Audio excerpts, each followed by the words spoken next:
देखिए, मज़ाक़ा खेज फैसला है। मैं पूरी आपको गैर जानिबदारी से ये राय दे रहा हूँ और ये बिल्कुल वाज़ेह है बात कि ये तमाम मंसूबा पहले से तैयार था। हर इदारे को पता था कि कब कितने बजे फैसला आना है, क्या वो फैसला होगा और उस पर क्या करना है। देखिए, फैसला है क्या, ये समझना बहुत जरूरी है। ये फैसला सिर्फ 3 सालों के हवाले से है, 2018, 19, 19, 20 और 20-21।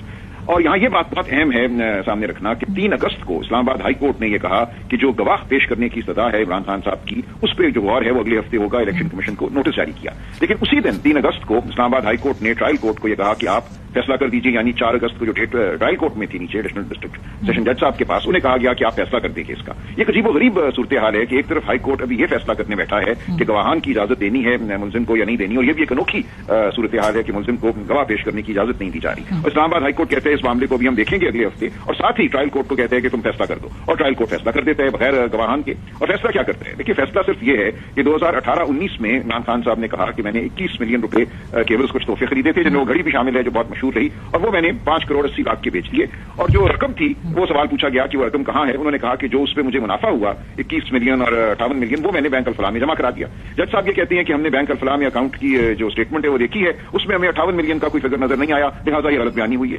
वो ये कह रहे हैं कि मैंने मुनाफा वहां जमा कराया है, बाकी मामला आप उनके इनकम टैक्स गोशवारे देख लें, कैश इन हैंड एक चीज होती है। उन्होंने अल फलाह बैंक के हवाले से सिर्फ मुनाफे का कहा था, ये नहीं कहा था कि 58 मिलियन मैंने वहां जमा कराए हैं। और ये स्टेटमेंट उनकी जो सेक्शन 342 का बयान है वो भी मैंने पढ़ा है, उसमें बिल्कुल वजाहत से मौजूद है। एक तो ये ग्राउंड बनाया गया 2018-19 के लिए। फिर 19-20 पे आ जाएं। 19-20 के लिए वो ये कहते हैं कि इन्होंने 3 या 4 तहाइफ ये कहती हैं कि इस साल के दौरान मैंने लिए और इसी साल के दौरान मैंने उनको आगे मुंतकिल कर दिया, किसी को दे दिया। लेकिन इन्होंने उन तहाइफ की तफसीर जो है, जो फॉर्म बी 2019-20 का है, उसमें जाहिर नहीं की।